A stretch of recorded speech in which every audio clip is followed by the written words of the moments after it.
여러분 안녕하십니까? 이상로의 미디어 해설입니다. 오늘 미디어 해설의 제목은 박근혜 대통령의 7시간과 문재인 대통령의 7일, 일주일이라는 제목의 해설을 해드릴까 합니다. 좀 길죠? 좀 짧게 말씀드리면 박근혜 대통령의 7시간, 문재인 대통령의 7일, 이것이 오늘 미디어 해설의 제목이 됩니다. 그리고 본격적으로 해설해드리기 전에 제가 지금 이 스튜디오에서 녹화를 하고 있는 그 시각에 대해서 말씀드려야 됩니다. 저는 지금 이 스튜디오에서 8월 1일 화요일입니다. 8월 1일 오후 5시에 녹화를 하고 있습니다. 시작합니다. 북한이 28일 금요일 날, 지난주 금요일 날 ICBM을 발사했습니다. 북한이 ICBM을 발사하니까 가장 급해진 나라가 미국입니다. 그래서 미국이 미국의 트럼프 대통령이 일본의 아베 수상에게 전화를 걸었습니다. 내용은 정확하게 알려져 있지 않지만 굉장히 긴박하게 협의가 이루어졌을 것으로 봅니다. 상식적으로 생각하면 트럼프 대통령과 문재인 대통령과 트럼프 대통령이 당연히 통화를 했을 것으로 저희는 생각을 하는데 통화가 없었다고 합니다. 그리고 28일 날 금요일 날 북한이 ICBM을 쏘아 올렸고 그 뒤에 일요일 날 문재인 대통령은 휴가를 떠났습니다. 글쎄요, 제가 대통령은 휴가를 가면 안 된다 이렇게 말씀드리고자 하는 부분은 아닙니다. 그러나 대통령이 휴가 간 시점 그리고 그 배경에 대하여 매우 의문을 제기하는 신문 사설이 있습니다. 여러분 한번 같이 보시겠습니다. 제 컴퓨터 화면에 8월 1일자 조선일보 신문 내용 사설입니다. 커다란 글자만 읽어가면서 여러분께 설명을 해드리도록 하겠습니다. 사설의 제목은 이렇습니다. 문재인 대통령 휴가 끝나고 한다 이거죠. 어떤 걸? 한미 정상통화를 하겠다는 겁니다. 북한이 대륙간 탄도미사일 발사 이후 정말 이해하기 어려운 일들이 연이어 벌어지고 있다는 겁니다. 이해할 수 없는 일은 무엇인가 하면 청와대가 이렇게 얘기했다는 것이죠. 왜 문 대통령하고 트럼프 대통령은 통화를 안 했냐 그랬더니 이렇게 대답했다는 것이죠. 조만간 통화합니다. 문 대통령과 트럼프 대통령이 조만간 통화할 거예요. 그 조만간이 언제입니까? 그랬더니 문재인 대통령이 휴가가 끝나서 돌아오고 난 뒤에 통화를 하겠다라고 말했다는 겁니다. 조선일보 사설은 계속됩니다. 그런데 이 엄중한 상황에서 한국과 미국의 정상이 즉각 통화할 수 없다면 여기서도 의혹이 제기되는 겁니다. 여러분 박근혜 대통령의 세월호 7시간 의혹에 대해서 잘 알고 계시죠? 사실이든 사실이 그 여부를 떠나서 박근혜 대통령은 세월호가 침몰되고 7시간 동안 무슨 일을 했는가, 어떤 조치를 취했는가, 적절하게 일을 했는가에 대하여 공격을 많이 받았습니다. 지금 조선일보 사설은 그것을 이해하고 있는 것입니다. 이 엄중한 상황에서 한국과 미국 정상이 즉각 통화할 수 없다면 대통령이 휴가 일주일 동안을 기다렸다가 통화해야 된다면 그 속사정이 무엇인지 궁금할 수밖에 없다는 겁니다. 이것은 이제 조선일보의 사설을 쓰는 분의 궁금증뿐만이 아니라 우리 대한민국 국민, 보편적인 대한민국 국민이라면 그러한 의문을 가질 수밖에 없습니다.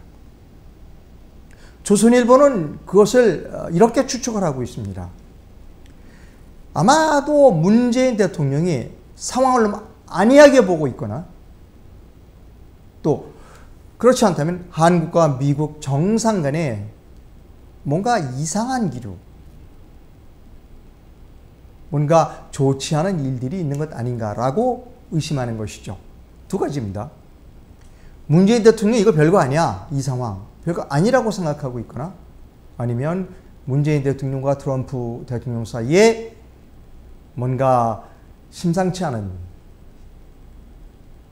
서로 반목하는 그러한 것이 있지 않을까라고 의문시하고 있습니다.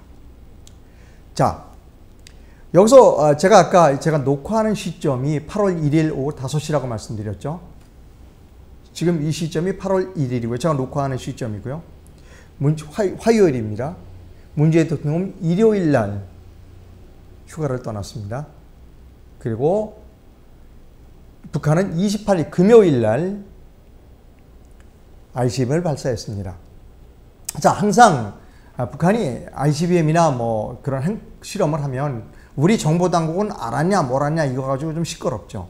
그러니까 금요일 날, 28일 금요일 날 북한이 ICBM을 쐈습니다. 그래서 뭐 하고 있었냐? 우리 정보당국 그랬더니 아니에요. 우리 알고 있었어요. 26일 날 알았어요. 28일 날 쏜다는 걸 26일 날 알았다는 겁니다. 우리 정보당국은. 자, 여기서부터 또 이제 문제가 생깁니다. 26일 날 알았고, 미사일 쏜다는, 미사일은 28일 날 쐈고, 금요일 날 대통령 휴가를 일요일 날 떠났습니다. 자, 미사일을 쏜다는 걸 알면서도 어떤 조치를 취했냐 하는 부분이죠. 미사일을 쏜다는 걸 그 다음날 27일 날 뭐라고 했냐면 사드 영향평가를 일반 평가로 하겠다. 그래서 1년 이상 시간이 걸리는 것이죠. 1년 이상 걸리는 겁니다. 그러니까 26일 날 알았어요. ICBM 쏜다는 걸 알았는데 27일 날 발표를 상주의 사드 배치를 시간이 오래 걸리는 일반 영향평가를 하겠다라고 했어요.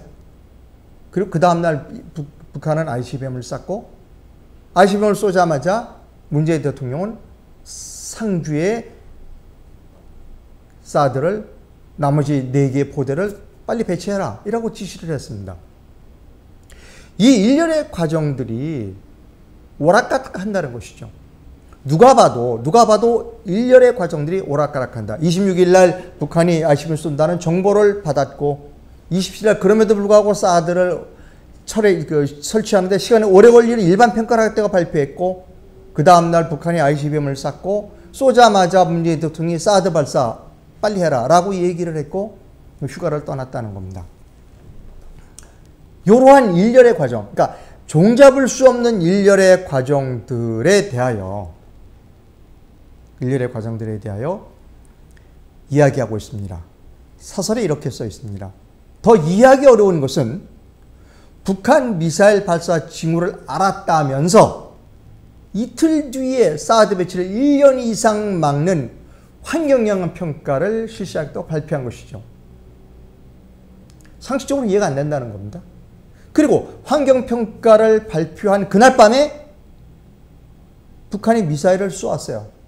그리고 대통령 곧바로 사드 배치를 하겠다고 말했습니다.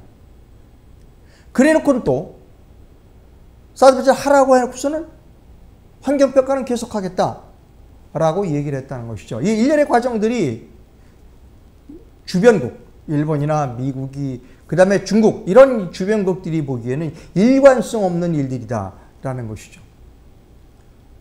그래서 이렇게 의심하고 있는 겁니다. 조선일보 이렇게 의심합니다. 이 종잡을 수 없는 모습들을 미국이나 그 다른 주변국들이 지켜보고 있었다는 겁니다.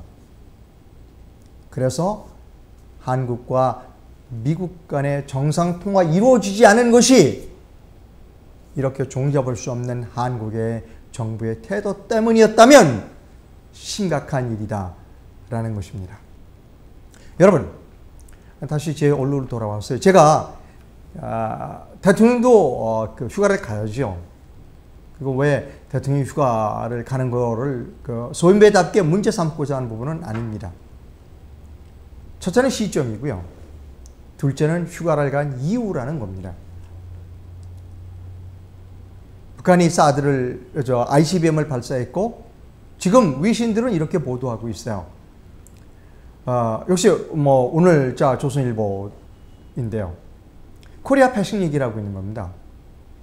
미국은 안보리를 수집하지 않았어요. 이번에는 안보리를 수집할 필요가 없다는 겁니다. 북한이 ICBM을 쐈다고 해서 그 쓸데없는 안보리 수집 안 하겠다는 것이죠. 그냥 행동을 하겠다는 겁니다. 그 ICBM 쏘자마자 딱 그 미국 유엔 주재 미국 대사가 발표를 했어요. 우리는 안보리 수집 안 한다. 그거 필요 없다 이제. 우리에게 행동만이 남아 있다는 겁니다. 그리고 트럼프 대통령과 아베는 정화 통화를 했어요. 그리고 위신들은 이렇게 전하고 있습니다. 코리아 패싱을 얘기하고 있는 겁니다. 미국이 이런 제안을 할 가능성이 높다는 것이죠. 북한의 핵을 제거한다면, 북한의 그 김정은이를 제거하고 북한의 핵을 제거한다는 조건으로 그것이 이루어지면 미군은 철수하겠다라고 하는 직접 거래를 할 가능성이 높다는 겁니다. 다시 풀어서 설명드리면요. 미국 사람들은 표현은 좀 애들로서 이야기를 하죠. 북한의 그 미사일과 김정은이를 분리한다. 표현은 그렇죠. 제거하겠다는 얘기입니다. 북한의 김정은과 북한의 핵을 분리하고 그리고 북한의 핵을 철거, 없애는 조건으로 일이 이루어지면 중국하고 미군은 한반도에서 철수한다. 라고는 직접 중국과 거래를 할 가능성이 높다고 신문들이 보도하고 있습니다. 여기서 중요한 일이 하나 있습니다. 중요한 단어가 하나 있는데 그것은 미국은 안보리를 이제 가져가지 않겠다는 겁니다. 직접 행동하겠다고 하는 것이죠.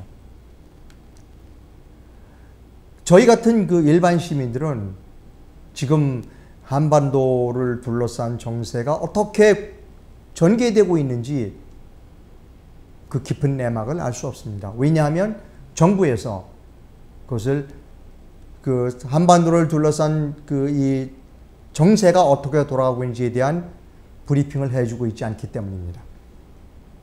그래서 솔직히 말해서 걱정도 되는 부분이 있습니다.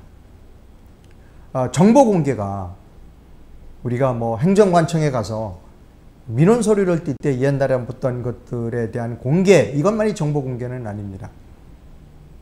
이렇게 중요한 국민들의 안위에 관계되는 문제에 있어서 정부는 솔직하게 지금 현재 벌어지고 있는 일들을 알려줘야 할 의무가 있습니다. 아까 제가 오늘 미디어 해설의 제목을 박근혜 대통령의 세월호 7시간과 문재인 대통령의 7일간의 휴가라고 정했습니다. 라고 말씀을 드렸죠. 박근혜 대통령은 왜 세월호 7시간에 대하여 공격을 받았을까요? 많은 사람들이 박근혜 대통령이 세월호 7시간 동안에 적절한 조치를 취하지 않았고 정보를 공개하지 않았다는 겁니다. 저는 이번 일이 아무런 일이 없이, 아무런 커다란 일이 없이 그냥 넘어갔으면 좋겠어요. 근데 그렇지 않고 지금 위신들이 보도하고 있는 것처럼 코리아 패싱이 이루어지고 그리고 긴박하게 뭔가가 긴박하게 한반도 주변에서 일어나고 있는 것처럼 위신들이 전하고 있는 이 마당에 나중에 문재인 대통령이 왜 그때 휴가를 갖고 그리고 한미 정상 통화를 하지 않았고 그리고 왜 적절한 조치를 취하지 않았는가에 대한 공격을 받을 수 있다는 겁니다. 그런 사태가 벌어지면 그것은 문재인 대통령뿐만이 아니라 대한민국 전체 국민들에게 매우 불행한 일이 될 수 있습니다. 다시 한번 제 제목을 말씀드리겠습니다. 오늘 미디어 해설의 제목은 박근혜 대통령의 7시간과 문재인 대통령의 일주일 휴가입니다. 박근혜 대통령은 세월호가 침몰된 7시간 동안에 명확하게 행적을 밝히지 않았다. 그리고 적절한 조치를 취하지 않았다고 비난을 받아왔습니다. 지금 한반도를 둘러싼 여러 가지 환경들이 매우 일반 국민들에게는 불안하게 느껴지고 있습니다. 너 왜 불안하게 느끼지 마. 그렇게 얘기해봐야 소용이 없습니다. 이미 외신을 통해서 많은 그러한 뉴스들이 들어오고 있고 우리가 벌써 읽고 있습니다. 심지어 외국에 나가 있는 우리 지인들, 친척들이 걱정을 하고 미국에서는 이런 일들이 있어. 이러이러한 것들이 외신에도 들어오고 있어. 미국에서 보도하고 있어. 라고 우리에게 알려주고 있습니다. 정작 우리 국민만이 정부로부터 충분한 정보를 제공받고 있지 못합니다. 다시 말씀드립니다. 저는 문재인 대통령의 휴가 일주일이 나중에 커다란 공격의 빌미가 되지 않기를 희망합니다. 그렇게 되면 문재인 대통령 본인뿐만이 아니라 대한민국 국민 모두에게 불행한 사태이기 때문입니다. 여러분, 심각한 제목의 미디어 해설이었습니다. 여기서 마치겠습니다. 여러분 감사합니다. 다음 시간에 뵙겠습니다.